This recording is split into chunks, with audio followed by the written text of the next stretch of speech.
जिसने 51 बच्चों को रुलाया था, उसे अगले जन्म में क्या मिला? कर्म का ऐसा रहस्य जिसे सुनकर आत्मा कांप उठेगी।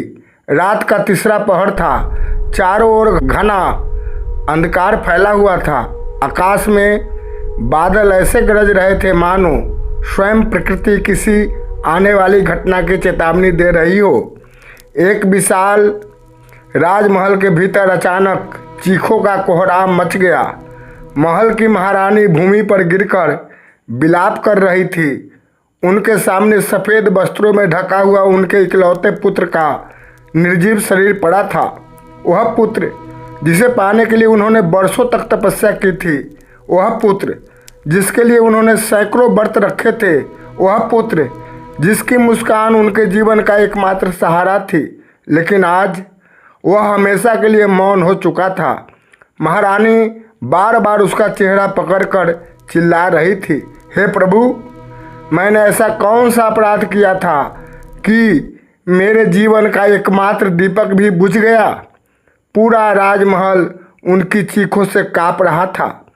राजा मौन खड़े थे। वैद्य हार चुके थे। सैनिक सिर झुकाए खड़े थे। लेकिन उसी समय महल के द्वार पर एक वृद्ध सन्यासी प्रकट हुआ। उसकी आंखों में विचित्र तेज था। वह धीरे धीरे महारानी के पास आया और बोला, तुम्हारा प्रश्न उचित है, लेकिन क्या तुम सच में उत्तर सुनने के लिए तैयार हो? महारानी ने क्रोध से उसकी ओर देखा। यदि तुम्हें मेरे दुख का कारण पता है तो अभी बताओ। सन्यासी मुस्कुराया, कारण इस जन्म में नहीं है।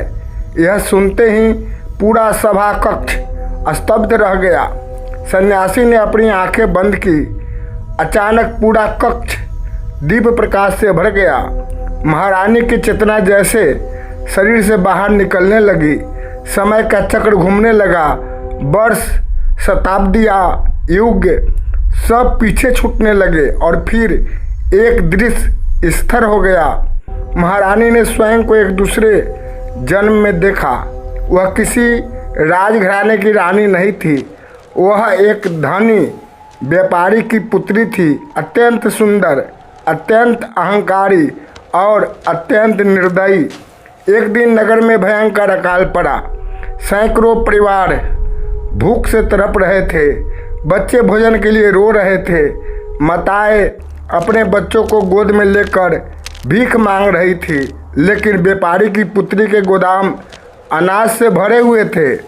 लोग उसके द्वार पर आए, देवी, हमारे बच्चों को बचा लो। लेकिन वह हंस पड़ी, मैंने मेहनत से कमाया है, तुम्हारी गरीबी मेरी समस्या नहीं। उसने अपने सेवकों को आदेश दिया, कोई भी भूखा यहाँ से अनाज लेकर न जाए। दिन बीतते गए, भूख बढ़ती गई और देखते ही देखते 51 मासूम बच्चे भोजन के अभाव में मर गए। उनकी माताओं का विलाप पूरे नगर में गूंज उठा। एक वृद्धा अपने मृत पोते को गोद में लेकर व्यापारी की पुत्री के द्वार पर आई। उसकी आंखों से आंसू नहीं, अग्नि बह रही थी। वह बोली, आज तूने 51 बच्चों की भूख को अनदेखा किया है। एक दिन तू भी अपनी संतान के लिए रोएगी। तेरा हृदय भी उसी प्रकार टूटेगा जैसे आज इन माताओं का टूट चुका है। यह कहकर वह वृद्धा वही प्राण त्याग गई। दृश्य समाप्त हुआ। महारानी की आंखों से आंसू बहने लगे। उनका शरीर काँप रहा था। उन्होंने देखा वे 51 बच्चे, वे रोती हुई माताएं, सब उनके ही कर्मों का परिणाम थे। लेकिन उनका मन अब भी एक प्रश्न पूछ रहा था। उन्होंने सन्यासी से कहा, यदि यह सत्य था तो मुझे दंड इतने जन्मों बाद क्यों मिला? सन्यासी मुस्कुराया, क्योंकि कर्म कभी जल्दबाजी नहीं करता, वह सही समय की प्रतीक्षा करता है। उस दिन तुम्हारे पास धन था लेकिन संतान नहीं। आज तुम्हारे पास संतान थी लेकिन उसे बचाने की शक्ति नहीं थी। कर्म हमेशा उसी रूप में लौटता है जिस रूप में आत्मा उसे सबसे गहराई से महसूस कर सके। महारानी का सिर झुक गया। उन्हें लगा मानो ब्रह्मांड का सबसे बड़ा रहस्य उनके सामने खुल गया हो। तभी सन्यासी ने एक और रहस्य बताया, लेकिन सुनो, तुम्हारा पुत्र केवल कर्म का दंड नहीं था, वह उन 51 बच्चों में से एक आत्मा थी। वह तुम्हारे जीवन में इसलिए आया था ताकि तुम्हें क्षमा करना सिखा सके। यह सुनते ही महारानी के पैरों तले जमीन खिसक गई। उनका पुत्र, जिसे वे सबसे अधिक प्रेम करती थी, वही आत्मा थी जिसे उन्होंने कभी भूख से मरने दिया था। उनकी आंखों से अश्रुओं की अविरल धारा बहने लगी। वे भूमि पर गिर पड़ी। पहली बार उन्हें अपने दुख से अधिक उन माताओं का दुख महसूस हुआ। उसी क्षण उनके भीतर का अहंकार टूट गया, क्रोध समाप्त हो गया, प्रश्न समाप्त हो गए, केवल पश्चाताप शेष रह गया। सन्यासी ने अंतिम बार कहा, याद रखो, भगवान दंड नहीं देते, वे केवल आत्मा को उसके कर्मों का सत्य दिखाते हैं। जो पीड़ा तुम दूसरों को देते हो वही एक दिन किसी न किसी रूप में लौटकर तुम्हारे द्वार पर आती है।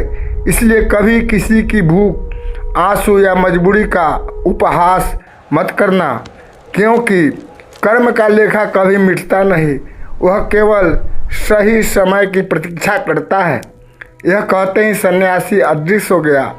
महल में फिर से सन्नाटा छा गया, लेकिन इस बार वह शोक का नहीं, ज्ञान का सन्नाटा था। और महारानी पहली बार समझ चुकी थी, जीवन में कोई भी घटना संयोग नहीं होती, हर परिणाम के पीछे किसी न किसी कर्म का बीज अवश्य छिपा होता है। यह कहानी अच्छा लगे तो लाइक, शेयर, सब्सक्राइब जरूर करें। थैंक यू, धन्यवाद।